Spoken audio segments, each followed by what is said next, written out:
शेकोटी भाग 3. संगीताने आता जी कथा सांगितली ते ऐकून आम्ही पण घाबरलो, पण मीच मुद्दाम धीर देत म्हणालो की भूत वगैरे काही नसते. आता आम्ही पण पक्की किती वेळ झालं तुझ्यासमोर आणि तू आमच्यासमोर उभी आहेस. दिसले का तुम्हाला कुठे काही भूत? आणि जरी असले तरी आपण त्याला आपल्या फनमध्ये जॉईन करू. असं बोलत मी हसलो आणि परिस्थिती हाताळली. तेवढ्यात माझ्या कानात रुपेश म्हणतो की अभय, मगाशी मी चिकन धुत असताना तेच भूत माझ्या मागे तर उभे नसेल, कारण माझ्या मागे पण एक मुलगी उभी होती. मी रुपेशच्या डोक्यात मस्करीत एक चापट मारत म्हणतो की तू परत सुरू झाला. तू शांत बस. आपल्यासोबत 3 मुली आहेत. आता त्यांची जिम्मेदारी आपल्यावर आहे. उगीच तू काही बोलशील आणि परिस्थिती हाताबाहेर जाईल. कसं बसं मी रुपेशला शांत करतो. आम्ही आता शिकोटीमध्ये लाकडे टाकून शिकोटी मोठी करतो आणि गोल करून गाण्यांच्या भेंड्या खेळतो. तेवढ्यात रूपा नेहाला काहीतरी म्हणते आणि नेहा आम्हाला सांगते की आम्ही जरा 2 मिनिट जाऊन येतो. नेहा संगीताला विचारते, पण ती नाही म्हणून मान डोलावते. मग रूपा नेहा जात असतात तेव्हा मीच रुपेशला सांगतो की तू त्यांच्यासोबत जा आणि लांब उभा राहा. मी ते संगीताजवळ आहे. मग नेहा, रूपा आणि रुपेश जातात.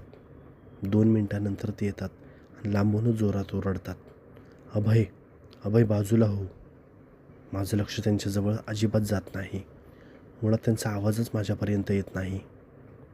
मी संगीताला विचारतो की मगाशी तू त्या मुलीची कथा सांगितली की ती या गडावर मृतावस्थेमध्ये भेटली. तिचं नाव तुला समजलं का? काय होते? तेव्हा संगीता हो बोलते. मी विचारतो काय होते त्या मुलीचे नाव? आणि तेवढ्यात रुपेश मला जोरात दगड मारतो आणि माझं लक्ष त्याच्याकडे जातं. तेव्हा ते तिघं मला लांब जा असं खुणवत होते. मला काहीच समजत नव्हते. तेव्हा नेहाने खुणवले की शेकोटीमध्ये बघ. आणि मी शेकोटीमध्ये बघतो आणि अचानक संगीता म्हणते की त्या मुलीचं नाव संगीता. आणि नेमकी त्याच वेळेत मी शेकोटीमध्ये बघतो तर काय, लाकूड म्हणून संगीताचा पाय जळत असतो. हे लांबलचक पाय करून संगीता एक पाय शेकोटीमध्ये जळत ठेवते. मी तिचा पाय बघून घाबरतो आणि तेव्हाच संगीता त्या मुलीचं नाव असं मला ऐकू येते. मी घाबरून तिचा चेहरा बघतो तर बापरे, तिचा चेहराच नसतो. संपूर्ण डोक्यावर टक्कल, संपूर्ण चेहरा काळा आणि सपाट आणि तोंडाच्या जागी बिनदाताचे बोळके आणि त्यातून वाहणारे रक्त. मी तिचं रूप बघून तिला जोरात ढकलतो आणि बाजूला होऊन पुन्हा ती माझ्या अंगावर धावून येते आणि मला खाली पाडून माझ्या ओरावर येऊन बसते. तेवढ्यात रुपेश धावत येतो आणि शिकोटीमधले जळते लाकूड घेऊन संगीताच्या तोंडावर मारतो. ती बाजूला पडते आणि रुपेशच्या अंगावर धावते. तो पुन्हा ती जळते लाकूड घेऊन तिच्या अंगावर जातो आणि ते भूत मागे मागे जात जंगलात जाऊन गायब होते. इथे नेहा आणि रूपा धावून येऊन मला उचलतात आणि रुपेशची जळते लाकूड घेऊन आमच्या जवळ येतो आणि म्हणतो, गेली ती, पण आता इथे आपण थांबायचे नाही. सामान घ्या पटकन, आपण इथून लगेच निघू. जसा रस्ता भेटेल तसे निघू. नेहा आणि रूपा म्हणतात, पण आपण जाणार कसे? ती कुठून पण येणारच ना. तेव्हा रुपेश म्हणतो की चिकनच्या वासामुळे ती आली आणि तिचा डाव आपल्यापर्यंत आला. पण घाबरू नका. जेवणाचे सगळे सामान इथे सोडा आणि प्रत्येकाने हातात जळते लाकूड ठेवा. जळत्या लाकडामुळे ती आपल्या जवळ येणार नाही. तेव्हा मी विचारतो, असं का?